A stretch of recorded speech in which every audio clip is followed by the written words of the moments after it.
Hi, just like to talk about what makes a good photo, and I'm going to show you some of my prints, and I'll show you what paper I've printed these on as well. Printing sort of back in the day was, I'm just starting to get my passion for this back now, after a long time, but it used to be one of my favourite parts of the whole photography process. You know, not just taking the pictures and editing them, but actually printing them out, you know, and seeing them in the flesh, nice and big, and just with beautiful rich blacks and popping highlights and the midtones and everything. I love it. I love seeing the whole process come to life. So I'm just going to share my two favourite papers with you. So this is Somerset Enhanced Satin, made from 100% cotton. Oh, honestly, it's beautiful. It's worth getting a spray to protect the prints if you're going to print on this fine art paper, because they can get scratched easily. But I'm just going to show you an example printed on this. Ta-da! Spot the difference, right? So these are both printed on that paper. I know it's difficult for you to get a feel for it, but it's just such a stunning paper. It's so beautiful. And can you see how rich those blacks are? And I don't know if you can see the difference in these two photos, but this one has quite a lot of green, which I found quite distracting. So I just selected that area and just toned the greens down slightly. But so that's the one with the obviously less green. But can you see the I've lost some tonal range there in the door. So I prefer this one for the door in the background. I'll just show you. It is like here. I love that you've got that detail there, and you actually lose that in that one a little bit. So I just wanted to show you this for like tonal range. You've got the beautiful bright highlights, you've got those rich blacks, but also you're not losing detail in like the mid-tones there. And I really feel like that really makes a good photo, is that good tonal range. So I'll show you my other favourite paper. You're going to love it. It's amazing. It's called Hannah Mule, John Bigglestone. Oh, he loved this paper. John got me into the papers, and so I'm sure you're aware that this I always say this, but I just have to. This channel is dedicated to John. He is just such a special friend of mine. He was just mad about papers, and honestly we would be waiting for a print to come out the printer, and we'd both be like a couple of kids at Christmas, just watching the printer waiting for it to come out, and then we'd be like holding each other's hands, squeezing really hard, just hoping that it was going to come out how we wanted, because at 70 quid a box, which is what this one costs, you know, you don't want to make too many mistakes. And we're like watching carefully, and we'd be going, good shadows, yep, that's a good, yep, good highlights, it's looking good, colours all right, yeah, it looks sharp, yeah, yeah. And then, you know, like when it came out perfect, we'd both be screaming our heads off, jumping up and down. Honestly, printing can be just, it's an art in itself. It can be so exciting. So this was one of John's favourite paper. It's Hannah Mule Fine Art Bamboo, and it really has quite a warm feel to it. Wow, it says spiritual black and white and colour photography, natural warm tone. So this is printed on the Hannah Mule Bamboo, and this is one I wanted to just show you because it's really like, I'm talking about what makes a good photo, and obviously that's a moment there, isn't it, you know, with this family. And I remember this lovely lady who was my midwife, in fact. And I remember doing this shoot, and yeah, they were just having a lovely time, you know. So creating an environment and an atmosphere for your clients, if that's what you're doing, if you're doing family portraits, just create a nice time and then just sit back and capture it. So I wanted to show you this one, It was accidental that I missed the bride's other eye off, but I just loved the shot anyway, and it did become one of my favourites.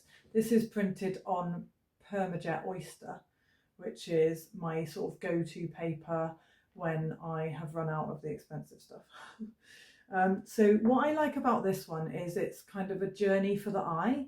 So you get eye contact straight away with a little girl, and then your eye goes round like logically, and that's something that I've always tried to achieve in my photography. Is you want a main point of interest, which is always really good to have on one of the pleasing points, which are the 4 points where your thirds intersect, and then your eye will naturally go to the main point of interest if it's obviously sharp, well lit, good tonal range again, maybe good contrast, and in or around a pleasing point. And then to form a journey for the eye, it's always quite sometimes good to have like a secondary area of interest on the diagonal pleasing point there, and just try and avoid anything that's going to tip the eye off, if you see what I mean, so distracting things. So as you know, I absolutely love directional lighting, and I remember this shoot so well, and I love the mystery. I love mysterious lighting where it's like impact directional, but you've got that like the dark and just, oh, I love it. Just amazing. This was one of my favourite shots when I was doing my diploma. And that again is on the Hannah Mule, I believe. So again, look how rich those blacks are. Like I haven't, on my new Canon Pro 200, I haven't mastered it yet. I haven't, the blacks are still looking a bit like wishy-washy and a bit blue, which is a bit, or red. Sometimes they look red. So that's a bit disappointing, but I will get there. You need the printer profiles, of course, for all your different papers, and then you know, it all needs to sync up to what paper you're using. And just going to show you another one that's the same, from the same shoot. And just, I think, attention to detail with the lighting. Just look how I remember lighting this, and just, I remember John Bigglestone, right? When I took this photo, this was the first time he ever said he was envious of one of my photos that I'd taken. And I remember him saying, I wish I'd taken that. That is fantastic. And I was in John's studio at the time, and I remember just moving the light to get this really delicate light down here, just to give you a hint of the other side of the body. Doesn't need much.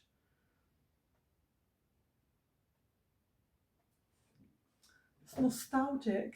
So this next shoot was an actor, and he wanted photos for his portfolio, and we'd done some shots in the studio, and then we went out on location, and we shot in this derelict building, and it was great because the light outside was so flat. Honestly, it was like a really overcast day, just really flat and not very inspiring light. And so I took him into this building, and as you can see, just, oh, look at that light coming through there. Just beautiful. So that it's really handy if you've got flat light and you're outside and you're on location. Just find like a barn or something, or somewhere where you can create some shadows for yourself to give your lighting a little bit more oomph. I'm just going to show you another photo that I took of the same guy in the studio, because this was so funny. So we'd been shooting for ages. Like, I used to get so carried away in my studio, and we'd been shooting flash, right? And then we were near the end, to be fair, but a little bit maybe not so professional. My batteries ran out in my Pocket Wizards, so my flashlights stopped working. And I remember saying to him, oh, I've always wanted to try tungsten lighting. Do you mind if I try it on you? And he said, oh yeah, that's fine. So I just dragged the lighting closer to him, and this is what I got. And honestly, I was blown away by the results because I'd only ever shot flash. And John used to say to me, how do you get your flash to look like tungsten lighting? And I sort of never really knew what he meant, but I would like cover half the light up, like I'd have my soft boxes on, and if I wanted a gentler light, I would like say sometimes put 2 diffusers over the front of a light, or I would cover half the light up with some black sugar paper. I just wasn't familiar with tungsten lighting at all. And then when I actually tried it, just continuous light but closer to the subject, I was just blown away by how soft it is. Can you see that? So I obviously as well, I increased the ISO a lot because I didn't have as much light because it wasn't flash. And with the higher ISO, it just gave this beautiful, lovely, natural tone in colour as well. And there's just so much detail in his jumper, absolutely amazing. So it's really good to use a shallow depth of field when you've got like a cluttered background to draw the eye in, again, to your main point of interest. And here, as you can see, we've got a nice journey for the eye up here. And then your eye comes down to this little highlight here and then back round. So there's always a good journey for the eye. That was such a beautiful day. It was a christening. It was so lovely. So what makes a good photo? A main point of interest that's sharp, well lit, in near or on a pleasing point. I've just drawn this out. So if you imagine, it's supposed to be thirds, by the way, but when you're looking at a scene and you're capturing an image, here are your pleasing points. So try and get your main point of interest around one of those and then form a journey for the eye. And I also think to have something in the foreground to frame the picture can be really good if you're out and about doing landscapes and things, to give it some depth. So you want to try and have something in the foreground, something in the middle ground, something in the background. I think it's a little bit different with portraits in the studio, of course. But when you've got like a scene in front of you, it's really great to try and give that image depth. So just by moving and getting like a bench or something in the foreground can really help. And with your horizons, I think it's good to try and have your horizon on a third again, rather than central, unless you've got some really spectacular reflections, then a central horizon can work really well, but it's really good to try and work on those thirds. So you've got like perhaps 2/3 sky and a third land or whatever it might be, and just try and place things on a third. Like if you've got a lot going on here, you might have something on here to weight the image. So that's another thing you can remember, is if you imagine your picture is on a weighing scales in the middle there, would it tip one way or the other? Is it too heavily weighted on one side? And could you just move slightly to include something on the other side to give that image the balance of the weight? I think being really mindful of the colours as well is really important. Like just look at your colour, your white balance. Are you looking at a sunset and then on your photo it looks sort of blue and cold, but it looks warm in real life? So do you want to choose a cloudy white balance perhaps to give it that warmth back? Textural detail is always good, pattern, texture, little bits of interest in the image. Also, what is your image saying? What is the message? What feeling does it give? Does it conjure something in you as a photographer, and can you pass that on? Like, is it a really peaceful scene? Is it a scene of connection? What message are you trying to get across with your photo? Something I said to myself at school once was, I want to take a photo one day that will make whoever looks at it will be able to feel as if they're there, and like not just see the sights that I saw, but smell the smells and hear the things that I could hear and just feel the picture.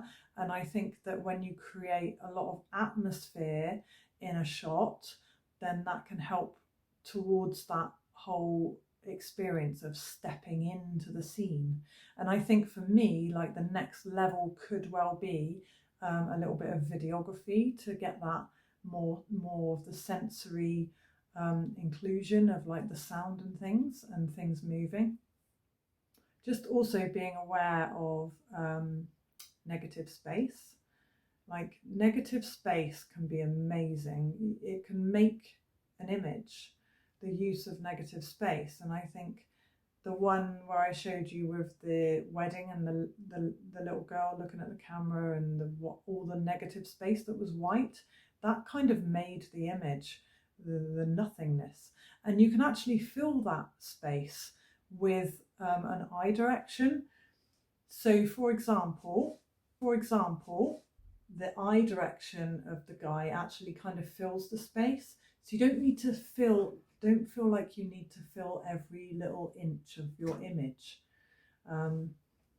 Sometimes less is more. Decide before you take your shot, what depth of field do I want? Do I want a wide depth of field or do I want a shallow depth of field? What am I trying to create? And just plan it a little bit. Thank you for staying with me, and I'll see you again soon.